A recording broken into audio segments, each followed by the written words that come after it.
Obviously, we have the pageant connection. Yours is on a larger stage. You said you dreamed of doing this pageant your entire life, and like you achieved the ultimate goal. Yeah. When you have an ultimate goal that is achieved, wow, I mean, you're at the top of the mountain. You increasingly hear from people who make it to the top of the mountain, oh no, like what happens after? Yeah. Because of how we attach our identity to that thing. You are the queen of the universe until they announce someone else's name. I stood on that stage handing over the crown, and I start my book, it's called A Crown That Lasts, and I start my book out with being on that stage and giving the crown back and not receiving the crown. We can be very well prepared for chasing after our dreams, but nobody actually ever tells us what happens after we have achieved our dreams. Yes.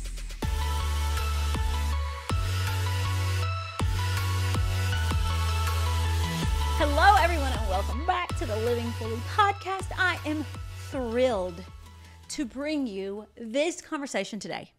There are so many amazing guests that we have had on the podcast and that we will continue to have on the podcast. But when I find a person who is someone that I feel like I can learn from and that I have some parallel pieces of my journey to their journey, I just get so excited for these conversations. And this one is going to be one that you will not forget. So this is Demi-Leigh Tebow that I have on the podcast today. So Demi was Miss Universe in 2018 after she was crowned Miss South Africa. In 2017, she's an entrepreneur. She has a book coming out called A Crown That Lasts. And y'all, I want to start this intro by saying this is not a fluff book from some pageant girl. This is a deep, rooted in faith and tangible takeaways, and I just cannot say enough about this interview and this book and this human being. Everybody probably knows her husband, Tim Tebow, and all the good that he does in the world and all the good that he has done. But I'm just so excited to bring you Demi because she has an equally incredible story and mission and purpose-driven life. And I'm so excited to bring you guys this conversation today with Demi-Leigh Tebow. So I am so happy to have you today, Demi. I'm such a I'm such a fan now after reading the book and like following along. And here's something I want to say about you. And I don't think I've ever called anyone this like on the face of the earth, but the way that you and Tim both exist in the world is it is very angelic. I feel like you're like angels on earth. I do. And like, I'll tell you this story about, and I'm sure you've heard these stories all the time. My sister lost a baby, her first baby, and they do this event. Obviously you guys are part of so many of these amazing events with kids with disabilities or heart defects, or and he had a heart defect. And the experience that probably Tim doesn't even remember that he had with my brother-in-law, it was just, even my sister was like, it was like an angel, like the way that he made my brother-in-law feel. And just the way that you guys exist in the world, how intentional you are and how like purpose-driven, it is truly like I feel like just angels on earth. So that is very kind, very, very, very kind, very sweet. I mean, I'm totally biased, but I also think my husband's an angel. So. Well, you are too. He's my angel. Yes. It's just, I mean, that's very quite kind. a way to be. But the way that you guys just, everything is so purpose-driven and intentional. And I was so happy to read your book because, I knew that you were Miss Universe and we had the pageant connection, and, that you're beautiful and that you're from South Africa and, now you live here and all of these things. But the depth of your story is very real, and you're like the real deal. And that's, that's something that was just, when I read the book, I was just like, she just really is the real deal. So I'm really excited for people. Oh, that's very sweet. Thank you. Thank you so much. Well, thank you for being here. And I always start the interviews with a question because this is called the Living Fully podcast. Yeah. So who in your life helps you live most fully and why? They say you become like the 5 people you spend the most time with. Yes. And I've seen that to be very true. Mm-hmm. And I have a life partner that I really look up to and see as a mentor in my life, as a leader in my life, which I'm so grateful for. This might just sound so simple, or like I don't have anything else to maybe say, but just truthfully, honestly, my husband is probably the person in my life that really motivates me the most, inspires me the most, makes me want to get up and be a better version of myself every single day, makes me want to get up and be kinder, more gracious. He is the most generous person that I've ever met, and so I just adore him and love him. And he totally makes me angry sometimes when he leaves his towel on the floor, but you know, those are little things that can be fixed and worked around. But he truly is my hero, and I love him so much. That's awesome. And that's not cliche. Like they say that the person that you marry is the most important decision that you'll make in your life, and I believe that, because I believe that person. I mean, you spend so much time with them, and they can bring you up or they can bring you down or make you stay the same. And isn't it a gift when you marry someone who constantly brings you up? That's right. That's so right. Yeah, I agree. I mean, there's been many people in my life that have inspired me in seasons and different times. Yeah. But I feel like, you know, being married and living my life alongside this person truly is that one person that I get to. My dad's currently, in this last year, he's been going through some health struggles and issues. He was diagnosed with cancer in end of 2023, and it's been really hard. He has lost so much weight, and he's been in the hospital for such a long time, and chemo's been hard. But he has, you know, I've always been so proud of my parents, just everything that they've overcome, and they're some of the hardest working people that I know, genuinely. But I've just been so proud of how my dad has navigated just that whole journey. He's not complained one time. He's found ways to make jokes about things. But the thing that I've appreciated so much about him, especially in this last year, especially coming from, I feel like, the culture that we grew up in, which is like a very tough, like men don't ask for help. Like I'm the burly dad, you know, I'm the dad, I'm the man in the house, like just tough, tough. And him just being okay with saying, I'm okay, I'm not having a great day, and I'd appreciate help with this or this. Yeah. You know, just, I've really appreciated that so much about him, and that's inspired me. Yeah. Just the realness, the authenticity, just not trying to mask it, but be honest about it. That's been very inspiring in my life the last couple of months. That's awesome. Your dad inspired me in your book. I thought that, you know, the story of your sister was one that I didn't know.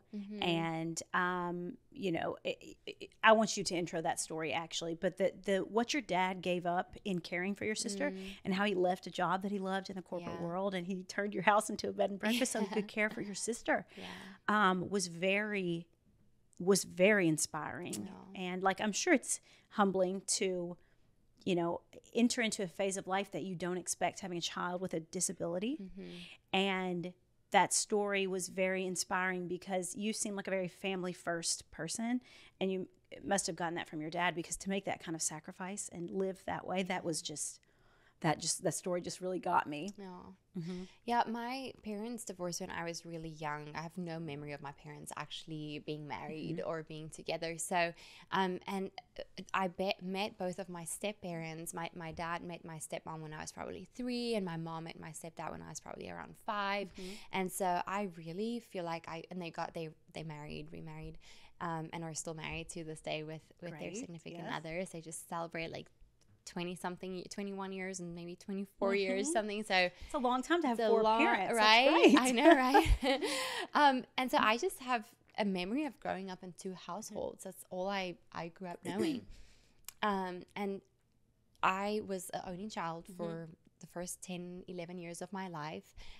My mom probably would have had 20 kids if she could, but she waited 14 years just to have me. And so grateful for her patience. And you know, when my dad and my stepmom called me on my birthday, my 10th birthday, at my birthday party, and they called me and said, hey, we want to send you your birthday gift, and can you please go to the fax machine?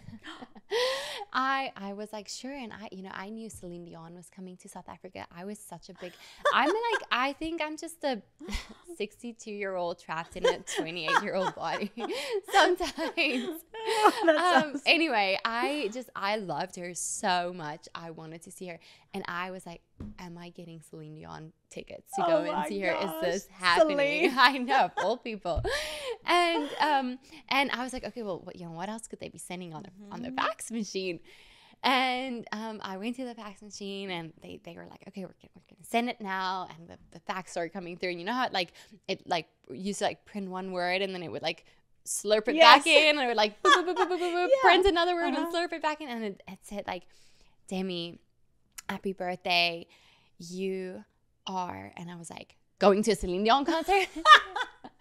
and it went back in, and they go, you are going to be a big sister. And that's how they told me that I was going to be a big sister. And I mean, the best birthday gift. I had been an only child for so long. And you wanted a sibling forever, right? Forever. And, then I found out it was going to be a little baby girl. And I mean, you can just imagine painting the nails and doing the hair. And I was going to take her shopping and just had all these big dreams. And then Franya gets born, and I get to hold her for the first time, and I'm so scared I'm going to break her. And then she, when she was about 4 months old, they started doing tests, and started realizing something's not right, something's off, couldn't figure it out. It took about 4 months to diagnose her, and they then found out that she was born without a cerebellum, so they call it cerebellar agenesis, which is your small brain. And that basically left her completely disabled for the rest of her life. Her life expectancy was maybe 4 or 5 years. And she exceeded all of those expectations and lived to be 13 years old.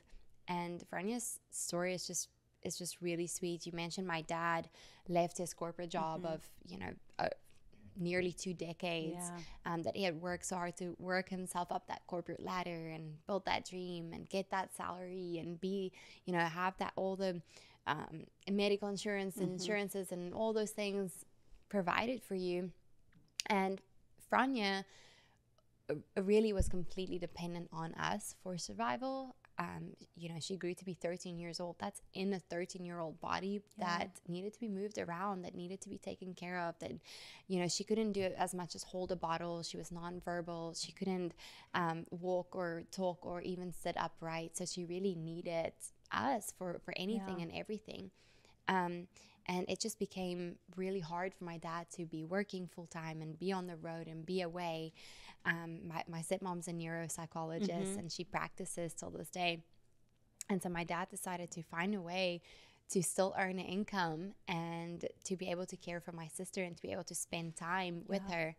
And so, he literally it converted our house into awesome 6 bedrooms that they rented out and ended up making a bed and breakfast for. And he's now he the businessman that he is now, that's grown into 2 buildings and awesome. 15 rooms, and he still does this to this day. He's such a great host. Both my mom and my dad they're great hosts. I love hosting, and I totally learned that from both of them. So my dad would sometimes still be cooking the breakfast for his guests. That's awesome. That's awesome. It's I'm sure it is such it was probably very shocking, because you said that they didn't know in utero that there was going to be an issue. And I always wonder, I've heard people at events for people with disabilities, or people that have a child with a disability, they talk about that it is the ultimate challenge and cross to bear in life, but also that there are a lot of gifts from it as well.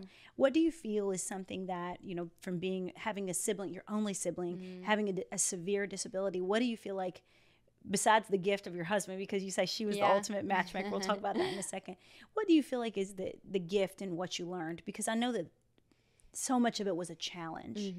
Yeah, it was hard. In all honesty, there were really, really hard days. It was hard seeing our little girl, my little sister, just really be in pain. There would be some days where, I would walk in the living room and she'd be on the couch, and there would just be a tear running down her cheek, and she wouldn't even be making any crying sounds. You could just tell she's just in agony right now. And that was hard because you just felt so helpless. You just felt like your hands were tied. Like there just wasn't much that you could do. Yeah. You know, we lived probably half of her life in the hospital, in and out of the hospital. And I think it really taught me to be very adaptable, to be okay with plans changing at any moment, at any time. So many of the one family trip a year that we all look forward to, you know, so much got postponed or canceled a lot of the times because Franya wasn't in the best state to leave our home at that point. And so just to be, you know, it really taught me to be adaptable and to be okay with change and to kind of go with the flow in a sense. I'm appreciative of that because I think if it hadn't been for her, I would have probably been very stuck in my ways. And I still probably am way too much. My poor husband. Like but it really taught me to just be okay with change and to make the most of it. The other thing that I think my sister's life taught us that I'm so grateful for is really cultivating a true sense of faith. My stepmom has been, I grew up in two Christian homes my whole life. My stepmom has been one of my greatest like biblical leaders in my life. She knows so much about the Bible and about history, and she's just one of those people that knows like everything about everything. You know, you get some people knows like everything about something. Totally. Not her. Like she's got her PhD in neuropsychology. She's one of the smartest people I know. And so, you know, she's been one of my greatest biblical leaders. My dad has been a Christian, grew up as a Christian, but my sister's life really rattled his faith very drastically, to the point where I think he got where he was just he just couldn't figure out what the purpose was. What's the purpose of Franya's life? What's the purpose of him having to endure watching his daughter suffer so much, right? And I think it's probably fair to say that he was probably angry at God for a lot of that, had so many unanswered questions. And my stepmom always wanted to go to Israel. She always wanted to visit the Promised Land. And they got this opportunity to go on this trip. And my dad was like, well, you know, he was very cold at that point. He was like, well, I'll go with you, but purely to look out for you and I'm not going on the trip. I'm staying on the bus. I don't want to see the empty tomb. I don't want to see the Garden of Gethsemane. I don't want to see the Dead Sea. I don't want to see it. I don't want any of it. I'm just going there for to be a good husband and to be protective over you. And my stepmom was like, okay, fine. And she was probably like, yeah, Lauren, you got other plans. I'll just let you do your thing. And they went, and that trip changed my dad's life. Really? You know, and what I love about that is not just because of how I've never been to the Promised Land yet, but not just because of the things my dad got to see and got to experience, and not just because of my dad kind of regaining his faith in that moment and kind of recommitting his life to Christ throughout that trip, but it was so impactful to me to see how kind God is. To see how gracious he is, to be so personal. I think that showed me what a personal God we serve, you know, that he cares so much that he's going to use something that matters to you to show you him, to point you to him. And my dad's like a very visual person. He loves like seeing things, and that helps him understand it better. And, you know, it wasn't until my dad got to walk through the garden, got to see the empty tomb, that it actually hit him. And I feel like it deepened his relationship with Christ so much more. And to watch my dad come back and say, you know what, I'm never gonna have all the answers. I don't understand. I would like to have the answers, but you know what, Lord, I trust you regardless. Oof, like, you know, I mean, being at an age where I was very impressionable, seeing my dad having such a rattled faith definitely influenced me a lot. You know, I'm daddy's girl. Like, you know, that definitely influenced me a lot, and probably amped up a lot of the questions I had about my sister's life and the purpose of her life. Well, to make a long story short, I don't think that I'll know the full extent of my sister's life, the full purpose of her life, and the impact that her life had until one day I get to see her again in heaven, and get to meet our Maker and hopefully ask all the questions that we've had. Maybe it won't even matter at that point, but that also made me realize that I get to choose between two things. I get to choose to trust God for the rest of my life, or to question him for the rest of my life. And just to be okay with not having all the answers, but trusting him regardless. Yes, I really loved that part of your book. It reminded me a lot of my sister and what they went through. Losing a child, whether they're a month old or 13 years old, I think is a special type of rattling your faith. And I really admire people who still can have that faith after and are just like, I trust in it. But the reality is, I think the majority of the people are like you and your dad and my sister, where they're like, yes, I believe, and yes, I still have faith. But this makes no sense. No sense. This makes no sense of why a child was born just to be taken away. And I believe that it is, like I said, it is the hardest cross to bear. But you talked a lot about in A Crown that Lasts, you talk about unanswered prayers. And you talk about how you would hit your knees when she was little. And like, you got this sister that you always wanted, and you would just be on your knees praying that she would heal. And sometimes it would be looking up. And then something else would happen, like the virus that happened, that kind of everything, felt like it went backwards. And I appreciated the vulnerability in sharing that story as a woman of such strong faith, because you represent such a strong faith now in your life. But part of our strong faith is the valley, and is questioning God in the hardest circumstances. And I loved what you said in the book, and you just said it, where you said, like, I still don't understand this, because I feel like a lot of people are like, okay, I get it, here's the reason. But you're like, I still don't understand it. And that's gonna be the first question that I ask God when I get to heaven. And that gave me a visual, and I thought that was so sweet and powerful, and a special moment of surrender too, and being like, I'm still gonna believe, but this doesn't make any sense to me. No, and that's right. I'm gonna have questions for the rest of my life. There's so many things that have been unanswered. When I got to meet my husband, now husband Tim,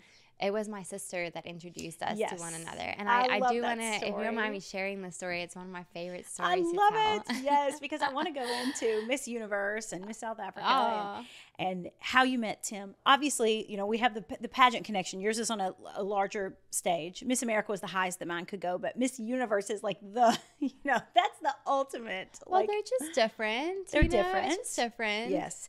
But, I can remember also watching Miss Universe ever since I was a little girl. And it's just, I love Miss Universe too, because you see these girls just represent a full culture in a whole other area of the world. And it's just so special how they bring their culture in, and like the costumes and their accents. And I think Miss Universe is very special. So I think that you said you dreamed of doing this pageant your entire life, and like you've achieved the ultimate goal. Yeah. So, okay, I want to talk about, so you were Miss Universe. In 2017, you were Miss South Africa. Yeah. Okay. And so you actually met Tim while you were Miss Universe, right? I did. Okay, so tell me this story, because I think it's so awesome how you call your sister your matchmaker. That's one of the reasons, I really think she is. So part of your contract back then, it works differently now, but back then, part of your contract was to live in New York for the year, because the Miss Universe organization was based in New York City. And so coming from like a teeny tiny small town somewhere in South Africa, to moving to this big concrete jungle was a big adjustment. I had so much fun. It was such a fun time, crazy time, chaotic time, but so fun. And I grew up in South Africa my whole life. The first time I ever came to the United States was when you moved here? When I came to participate in Miss Universe, right? And so here I come with my 3 suitcases full of like ball gowns and pageant dresses and high heels. And the pageant took place in Las Vegas that year. And I won on the Sunday night around 8 p.m. And 2 o'clock that morning, I got up to take the first flight out at like 5 a.m. Isn't that wild? To New York City with my 3 suitcases literally filled with just pageant dresses. And to start my reign as Miss Universe. So that was a whirlwind in itself. And I had never seen a football or a baseball game in my entire life. I genuinely, like, I mean, if you ask me anything about football, that will all make sense to you. But I genuinely still know nothing. And so I'd never seen a football or a baseball game in my entire life. And, you know, I one day got this message from this guy named Tim Tebow. Tim Tebow. That's how I thought you said it. Tebow. That's how most people say our last name in South Africa. I said it too, Tebow. And until I realized it's actually Tebow. And the one time I figured it out, I saw somebody wearing like a T, like the letter T with like a bow tie, like a bow, that's how like you figured it T-bow. And I was like, oh, okay, that's how you say it. And this guy, Tim Tebow, reached out to me, and he invited my little sister to prom. So, you know, I always joke and say he invited my sister to prom, not me. That's how we met. That's so cute. But the Tim Tebow Foundation has an initiative called Night to Shine, and it's a worldwide prom for people with special needs. And just this last year, we were in 724 locations in 56 countries. That is so awesome. Which is so amazing. And we literally roll out the red carpet all around the world, and we crown each and every honored guest, the VIP guest, the king and the queen of the prom. Not because we want them to just know how valuable and worthy and loved they are by us and our team, but hopefully that they get a little glimpse of just how valuable they are in the eyes of their creator. And so Tim invited my sister to this prom, which I had never heard of, you know, really before. And I was like, well, you know, that sounds great, but can you please send me some more information? Here's my email address.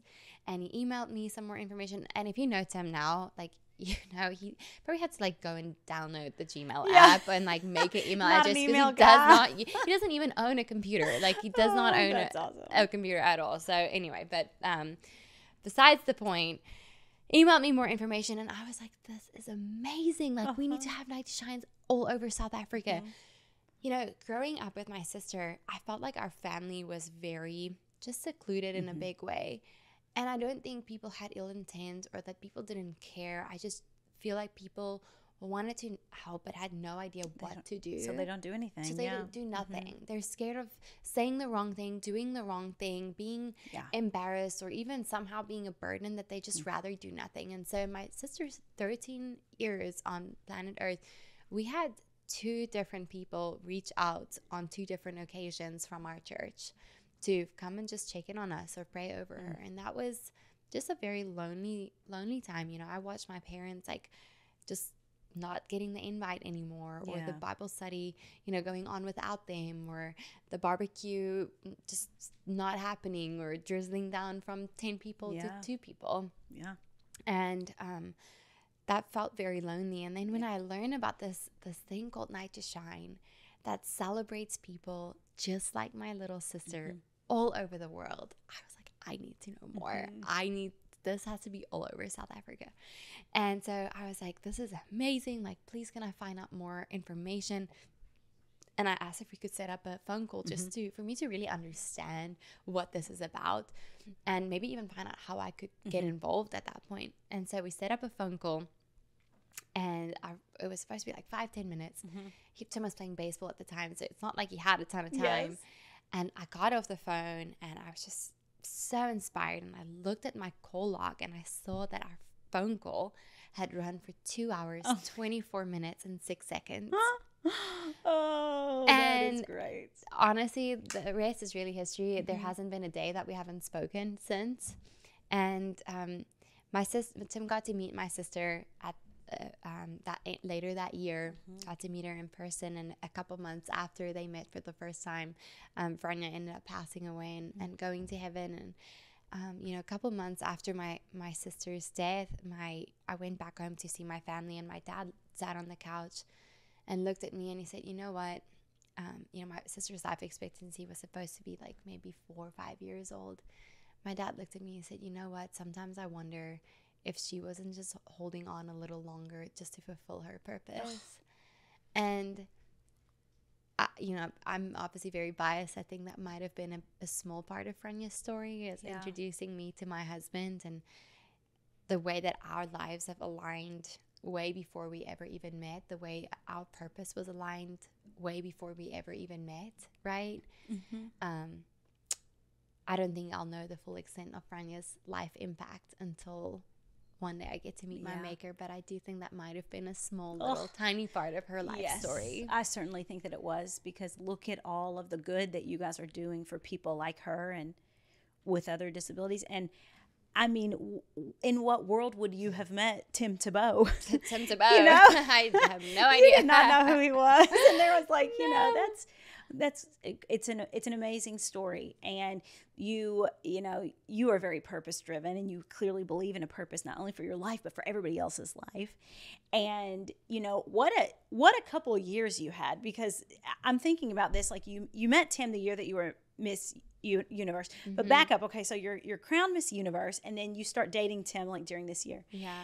And there's a story in the book too that I think is really powerful, and I connect a lot to, because, you know, when you have an ultimate goal that is achieved, wow, I mean, you know, you're at the top of the mountain. How lucky are we to be able to be on the top of the mountain? But you increasingly hear from people who make it to the top of the mountain, oh no, like what happens after this? Yeah. Especially when you're a young person, when you achieve your goal. If you're 20 something years old and like you've wanted it your whole life, and you get there and you're Miss Universe, it's kind of like, oh no, where do I go from here? Because of how we attach our identity to that thing. And it cannot even be ill-intentioned. It's just like being Miss Universe, just like being Miss Kentucky. And I was a runner-up in Miss America. I didn't win Miss America, but, you know, any title holder, I wanted it for the same reasons that you did. I saw like what a figurehead and like a representative you can be for your state. Right. We had to, you know, I lived in Nashville at the time, and the night that I was crowned Miss Kentucky, I also went and I got my belongings, and then I moved to Lexington, which was 4 hours away. It's just in one night your life changes. And you get this role, and you put the crown on and the banner on, and it's like nobody ever wonders who you are. When you walk into the room, they know. Like, and then slowly over that year, even though it's all good things, you become that title. And that crown, it cements into your head and into your spirit and into your soul. And it's not until it's ripped off your head at the end of your reign sometimes that I did not feel prepared either.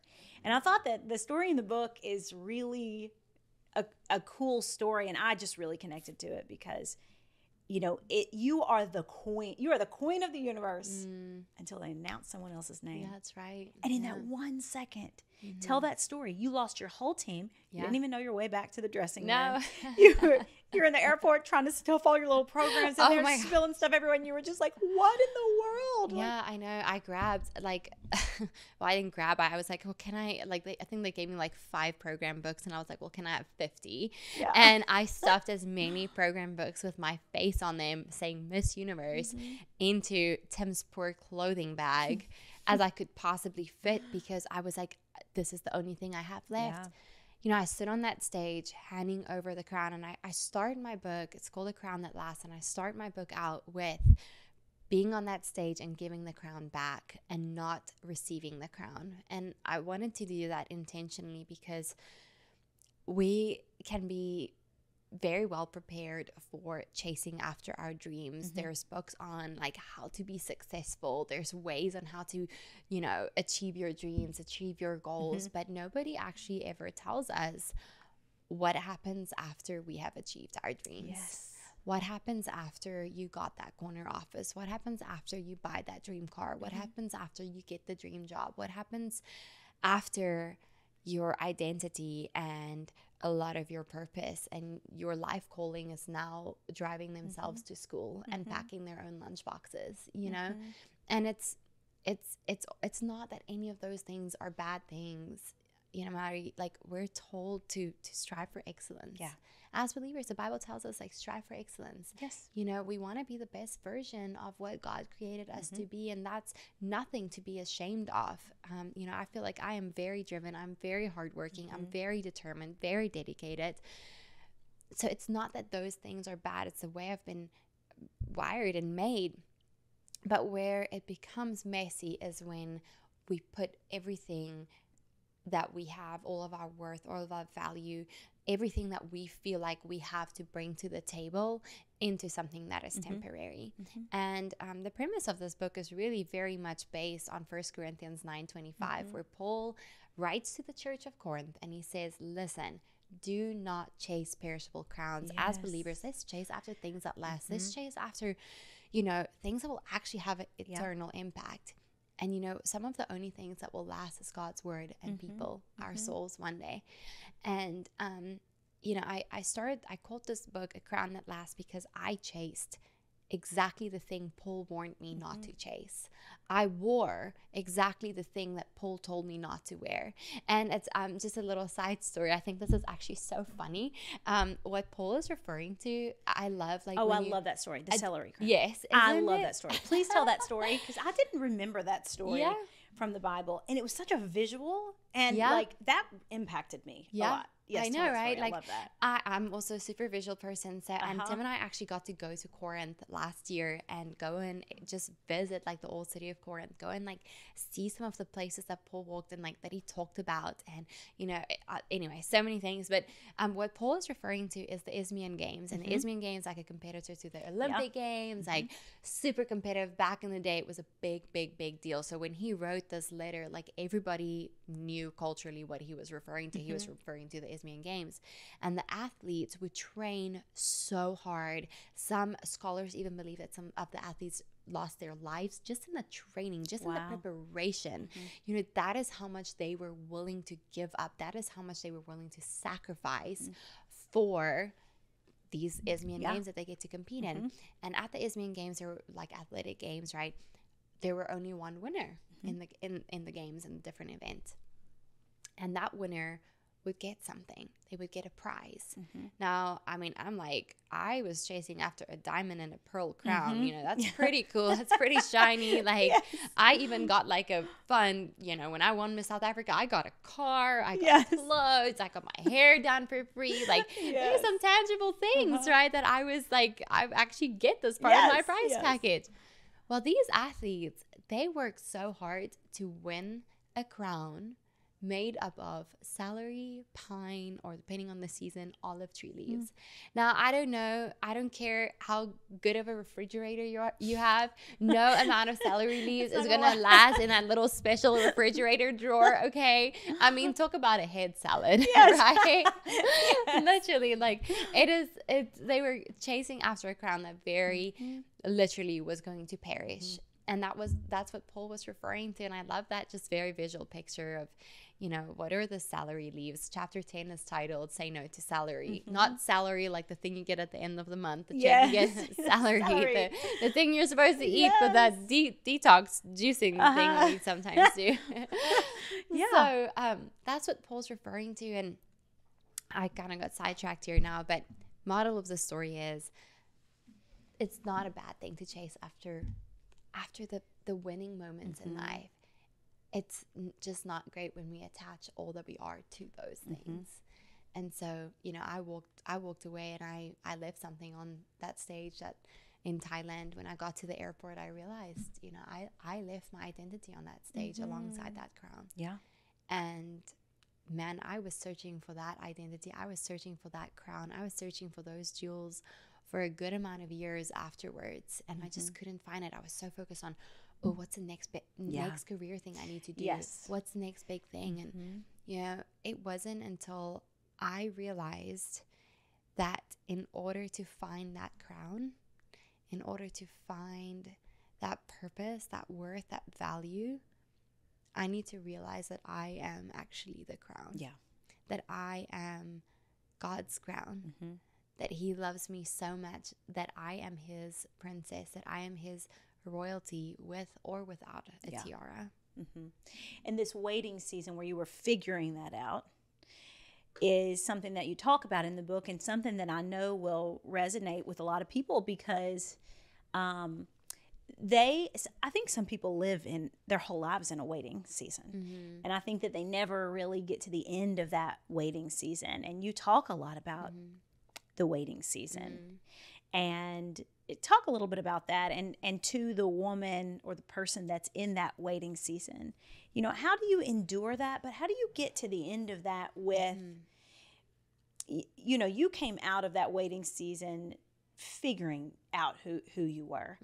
And I think a lot of people don't. And I wish that for people. So, to the person that's listening to this, that's in a waiting season, what did you learn in your waiting season? And how do you feel like you reached the end of that waiting season? I think it's something that I do want to say is, when I wrote this book, I feel like I wrote such a big part of this book for myself.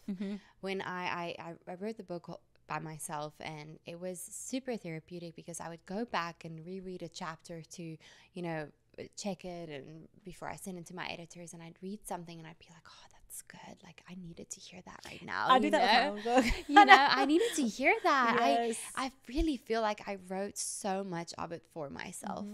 And so there's so many things that I truly don't feel worthy of being able to share because I certainly have not figured it all out. I don't feel like I can fully say that, everything is now great and it's perfect and, it's only up from here and there's no hard times and it's all good and we have clarity and vision, and that's definitely not the way it is now. So even though I don't feel super worthy of being able to share so much of my roadmap, I do feel called because I hope that this book can just be a little bit of a roadmap to what other people are experiencing. And if, I can help prevent somebody being stuck in such a deep-rooted, messy, tangled, waiting, messy middle season, then that would be great.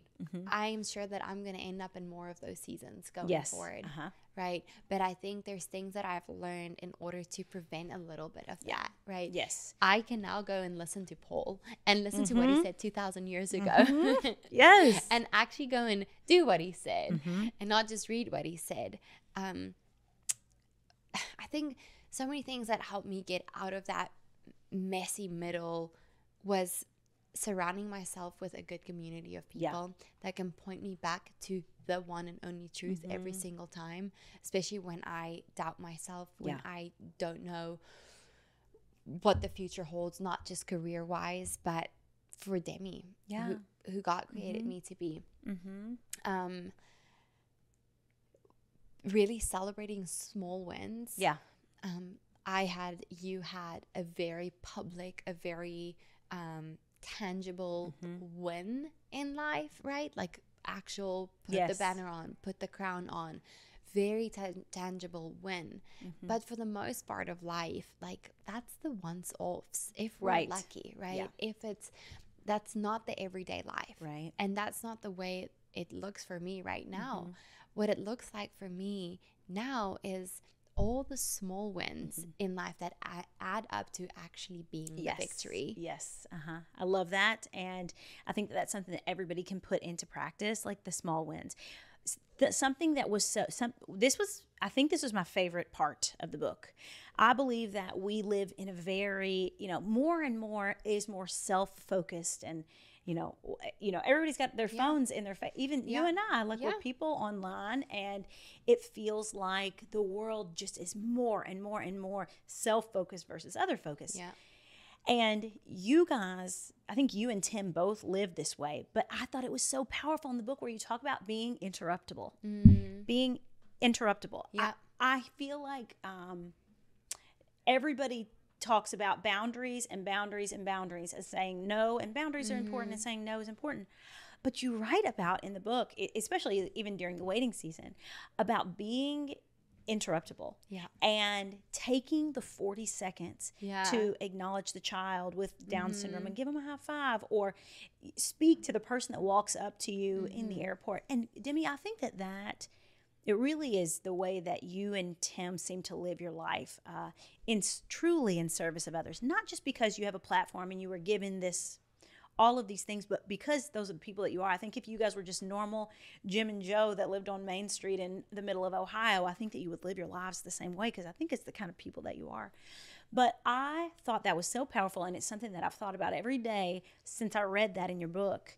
And I think that when you're in a waiting season, or when you're in a very self-focused season, thinking about other people, serving other people, giving people the time of day. It seems like silly that we even have to say that, but it is a world where people don't think that way. That was my favorite part of the whole book. I love that. I love that so much. I appreciate you saying that. I was at a speaking event in Minnesota a while back, and it was at a church, and one of the pastors allowed me to use their office to just put my bags down and, you know, fix my makeup and get some snacks and stuff. And in this office, before my speaking event, there was this big whiteboard that filled the whole back of the room, but nothing was written on it. It was empty. And I was like, okay, it's Sunday tomorrow. Like, what are you talking about? You know, need some help prepping here? Get it together. I know, right? There was nothing written on that whiteboard except for 3 words. In the little left corner, it was written, kingdom over brand. And like you say, we can so easily become so focused on self.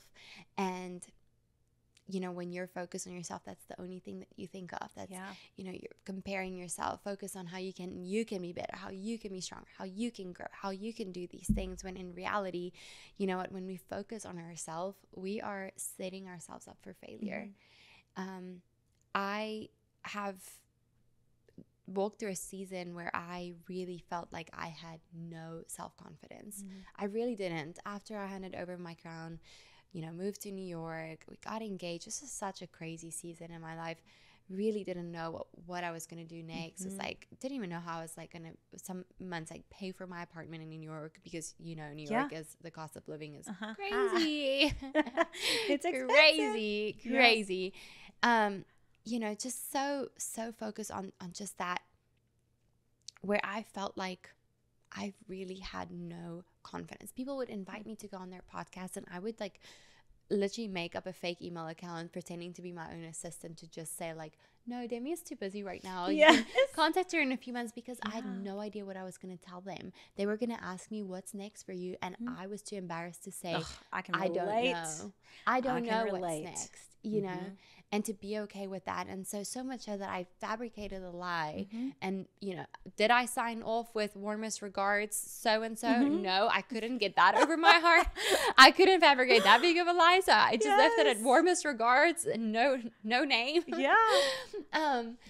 But I realized, you know what, I'm going to fail myself over and over and over again. If I try to have self-confidence, I can't. I just can't have that. I'm going to fail at some point or another.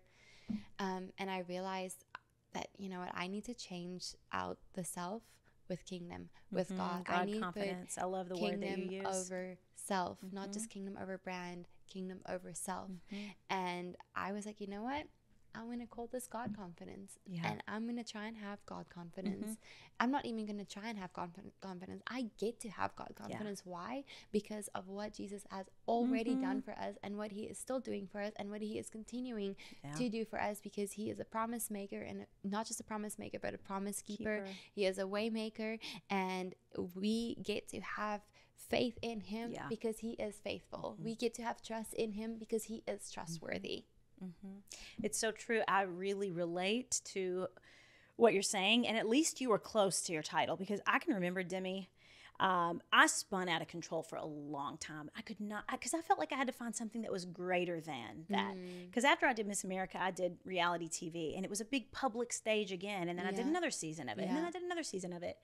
And I felt like if I wasn't topping those things, because it was all definitely like self-confidence or lack of self-confidence, you know, for me. And I can remember like meeting new people, and, you know, that would be like, hi, like, you know, what's your name? Where do you live? Or what do you do? In the first 2 sentences, and this would be 5 years after I'd done Miss America or The Amazing Race, I would have to find a way to tell them that I'd done those things, because I literally, they were my identity. That was what I thought was a qualifier for that person wanting to talk to me or be friends with me or whatever.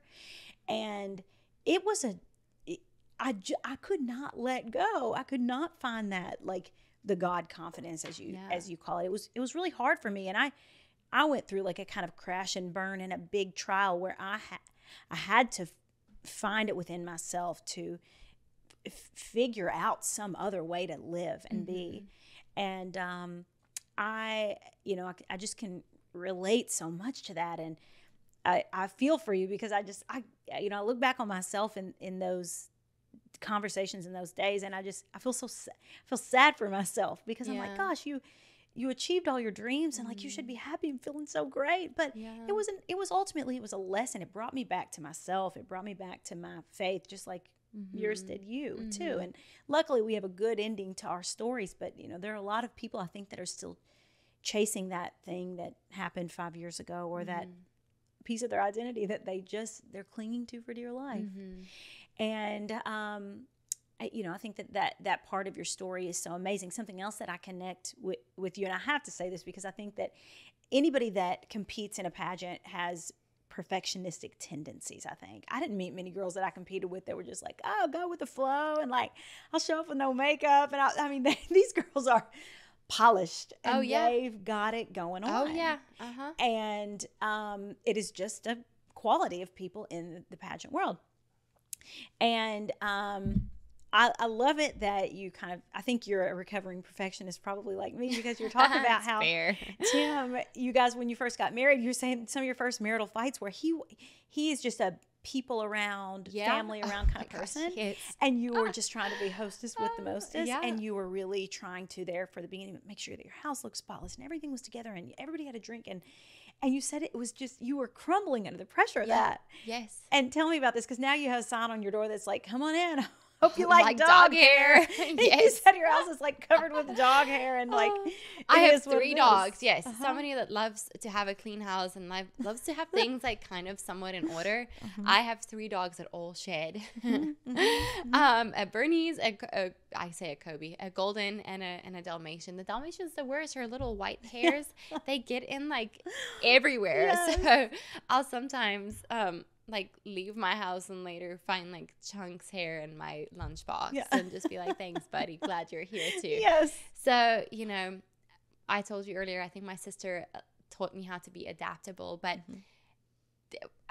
when you get married, it's like you're figuring out how to live with like another person. And Yeah, Tim and a man. And men are like kind of messy. I feel like. Messy, yes. Yeah. I love my husband so much, but man, it'd be nice if he could like pick the stuff off the floor.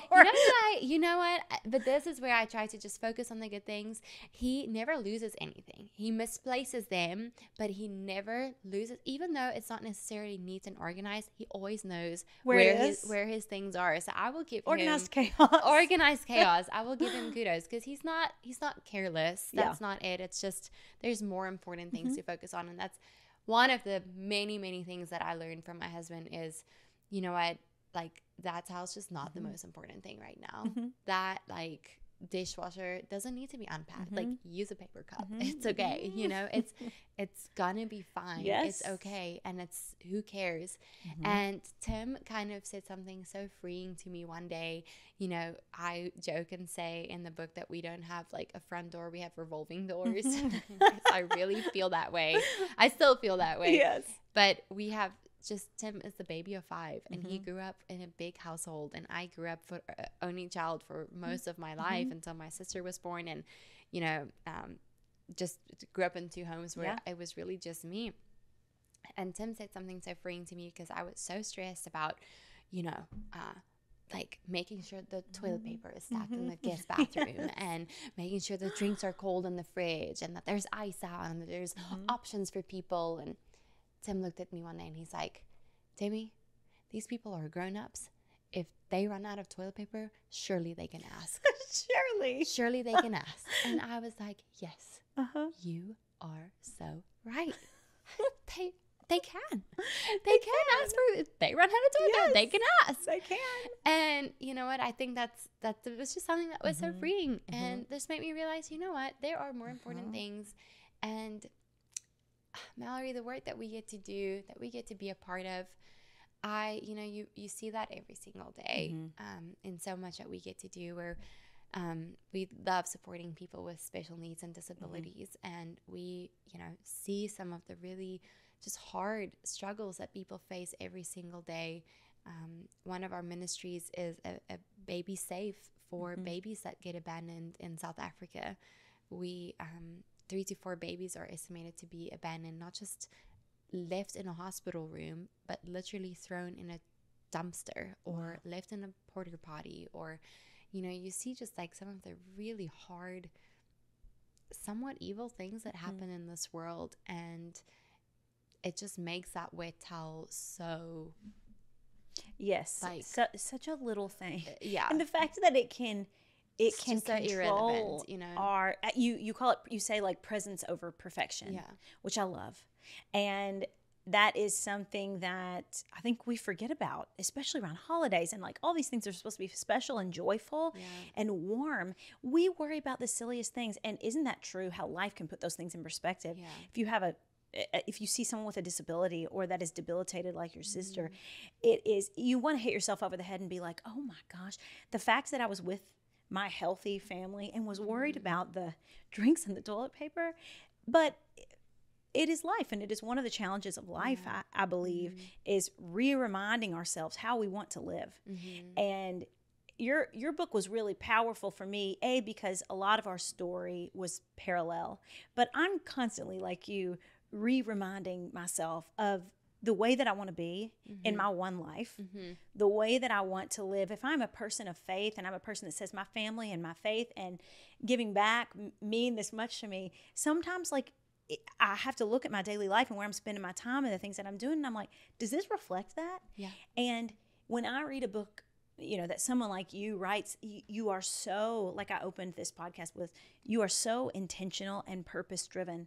And it is very inspiring, because I think that a lot of people, if you feel like you're just spinning out of control and you're constantly in the waiting season and you feel like you're so self-focused and you have no confidence, I think if you can just get back to your purpose and to the reason that we're all here, and really take a second and figure that out, it can change the whole way that you live your life. And your book is full of thing after thing after thing of reminders, of stories, of experience is from your life that can truly help the reader to do that, because it helped me. Thank you. I appreciate that. Thank you so much. Thank you.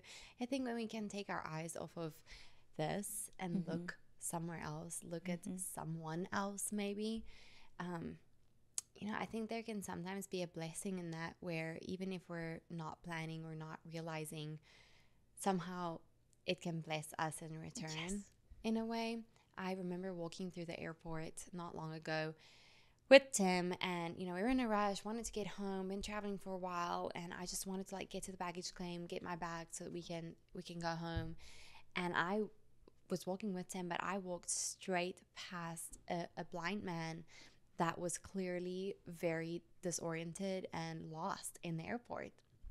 He was trying to find his way out to his family, and instead he had gotten turned around. I think he used a device or an app to help navigate him. He got turned around or lost signal, and it actually ended up going back to the security check. And I went down the escalator, just kept going, just like, okay, where do I need to get my bag? Where do I need to do my thing? And I went down the escalator and I looked back to see if Tim's coming, and Tim's like, where are you going? Like, why? How did you not see that? And I was like, what did he see? I just completely missed it. I just missed the mark. Just completely missed the mark. And, Tim was able to help this sweet man and get him to his family. And, when I think back of that moment, I'm not remembering how quickly my bag came out to baggage claim. Like, I'm not remembering how quickly I got back into my car, but I'm remembering the opportunity there was to love and serve someone else. I recently read a quote that said, to love God is to serve God, and to serve God is to serve people, to serve His people. And I think it's just a great reminder. I think I went ahead and I wrote in the book, but I've had these for a long time, like my mission statement, like that I want to live by, like my husband and I, our relationship. And I actually blew this up onto a big painting, and it hangs in our hallway. Every single day we have to walk past it to go out of the front door, and we have to walk past it to go to sleep. And it says, every day, all day, I choose you.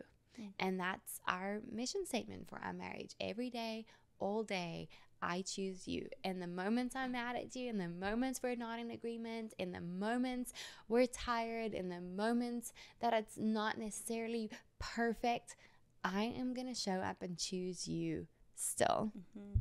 And I just think there's some practical things that we can do. Just Yes. go and write those things out that are important Yes. to you. Mhm. You know, go and write those things out. Remind yourself of it. Yes. Mm-hmm. Just Put how the I have to reminders in remind your path. myself to put the trash out on a Mhm. Sunday evening, you know, go and write those Yes. reminders to you. Yes, Put that them is- in your phone. That is so true. And like, we all need those reminders because life just distracts us from the way that we want to live and the people that we want to be constantly. And we can live distracted. Yeah. But I think that that's a great tangible thing. Like, if you know, people just refocus on like, what are you in this relationship? And as this child of God and as this person, like in your job, like, you know, write it out and remind yourself. Yeah. This was an amazing conversation, Oh, Demi. you're so sweet. Thank you. This was so fun. And are look how the cute you guys best. are with the tea, even like branded. I need some marketing tips here. I know. Yeah, right. I You've love definitely it. got it figured out. Oh, You no. are, you know, that's what we're trying to do with Living Fully. It's kind of like my life kind of mission statement. And I want to live my life to the fullest. I want to constantly be aware of like the way that I'm living and the way that I can live better. And So I feel like you and I are inspiring. very aligned in that. And Love that. you are such an inspiration. Thank you for and having me. I am so grateful to bring this Aw. conversation to my community. You're so sweet. Thank you. And I'm so excited for the book, which Thank comes out you. this week, A Crown That Lasts. Very excited. Yes, not the celery crown, Not y'all. the salary. This is a not different the kind. salary. Yep, that's right. And okay, so where can people find you on social media? You're just Demi Tebow. Demi Tebow. Demi-Leigh Demi Tebow. Tebow. Yes. Social media, website, Demi-Leigh.com, Demi Tebow. There's like all the links, all the places. You can find me. I'm just really I'll be excited for there. you to tell this part of your story because people see a beautiful face and like a crown, but until you read this book, because I got to read this book first, it's like, oh my gosh, she's the real deal. Aw. Like, isn't it nice when the person who has the platform is the real deal? Because that's just not always the case. So, You're so kind. Thank you. well, thank you so much for coming on, Demi. And I will put everything Demi Tebow in the description of this podcast. And thank you so much. Thank you for having me. Thanks, everyone. Thank you guys so much for tuning into the Living Fully podcast. Thank you so much to Demi Tebow. What just a precious angel on earth she is. So thank you guys so much for listening. If you like this podcast, give it a rating and a review and share it and let us know your favorite takeaways. And you guys need to get this book. I'm telling you, it's amazing. So thank you so much for listening and tune in next week for more.